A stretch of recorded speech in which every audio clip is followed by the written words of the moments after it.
Shalom, selamat sore Bapak Ibu semua. Apa kabar? Semoga selalu sehat dan tetap bersemangat walaupun dalam masa pandemi seperti saat ini. Izinkan saya memperkenalkan diri saya. Saya Dwi Kristiawati dari South Indonesia.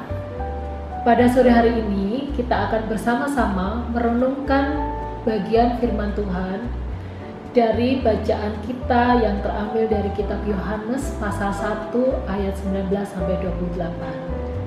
Saya akan membacakan bagi kita bersama bagian pasal ini. Kesaksian Yohanes tentang dirinya sendiri.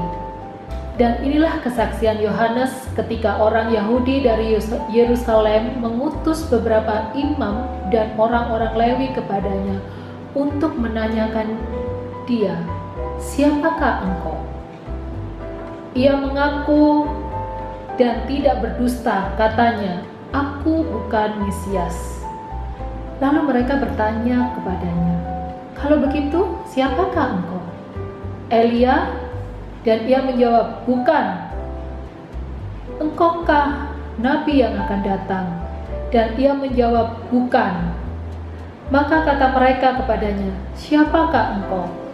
Sebab kami harus memberi jawab kepada mereka yang mengutus kami. Apakah katamu tentang dirimu sendiri?" Jawabnya, "Akulah suara yang berseru-seru di padang gurun.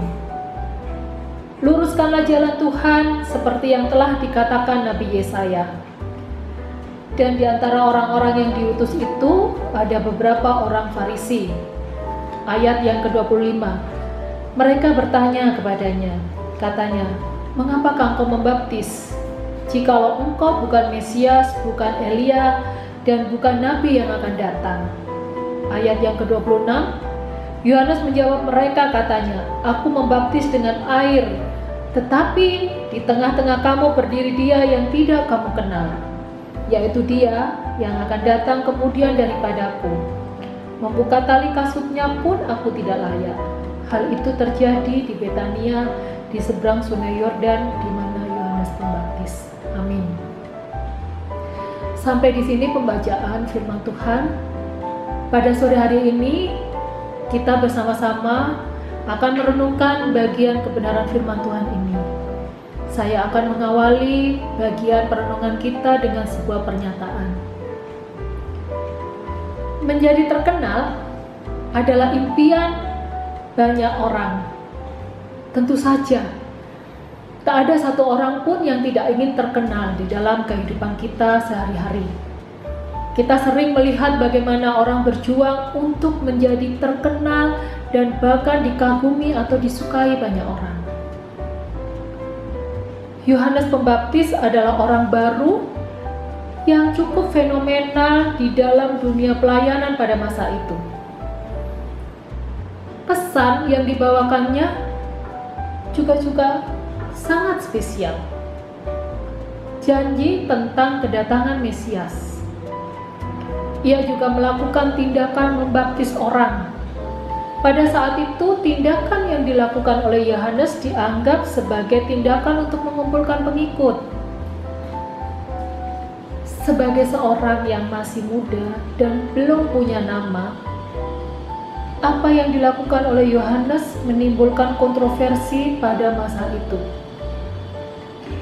Itu sebabnya pemimpin agama Yahudi mencoba memeriksa kebenaran ajaran yang disampaikan oleh Yohanes.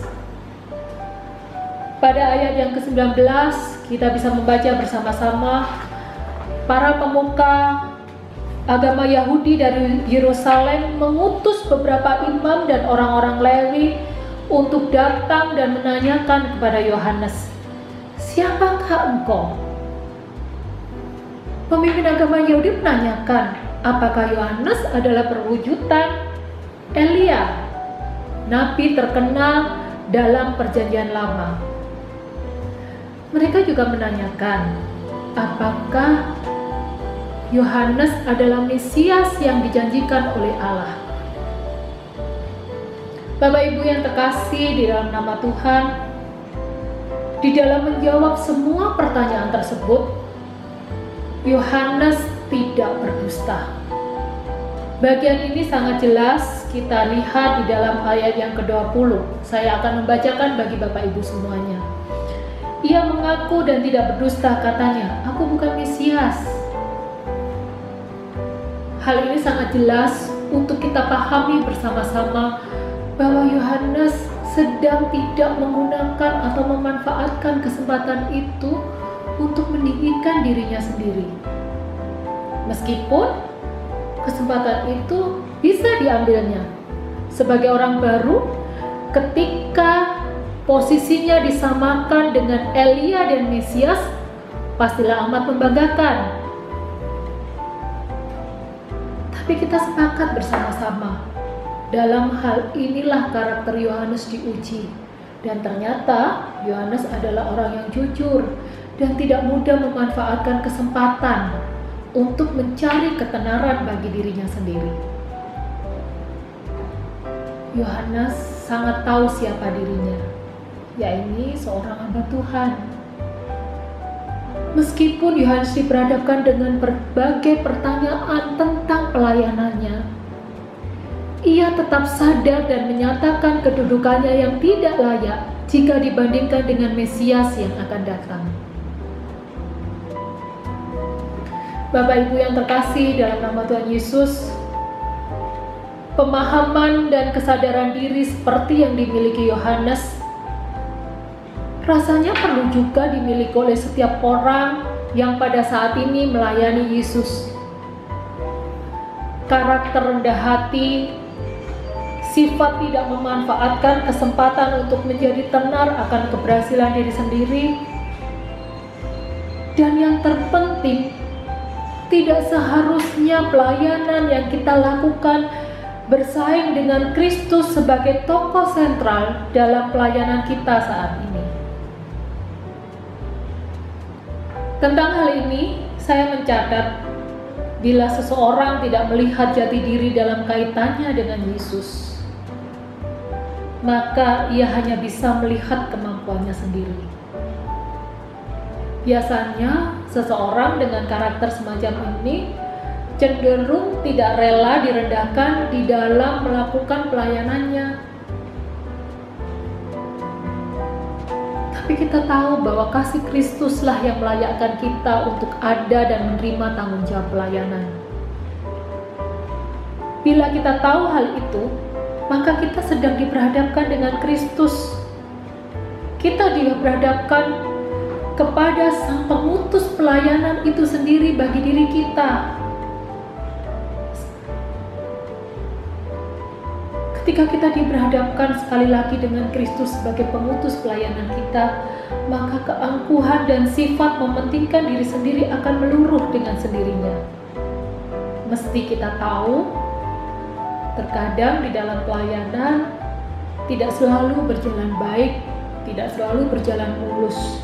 Ada kalanya kita mengalami perlakuan yang kita rasakan sering merendahkan diri kita sendiri.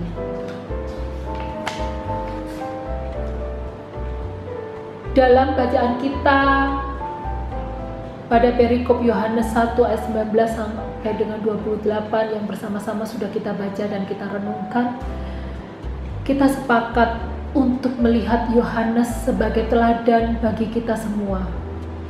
Sebagai teladan buat kita anak-anak Allah, khususnya kita yang aktif di dalam pelayanan.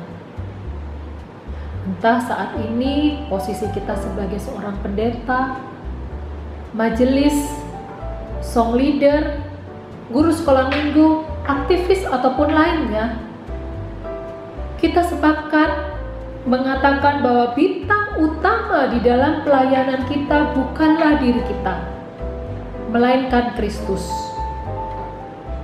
Oleh karena itu, jangan biarkan diri kita menjadi sasaran perhatian orang. Tetapi biarlah Kristus saja yang dimuliakan melalui apa yang sudah kita kerjakan dan kita lakukan. Jangan pernah lupa bahwa Yesus Kristus adalah tujuan dan bintang utama dari setiap pelayanan kita. Semua karya yang kita lakukan tak lebih adalah kesaksian kita yang akan mengantarkan orang lain kepada Tuhan Sang Firman yang adalah terang itu.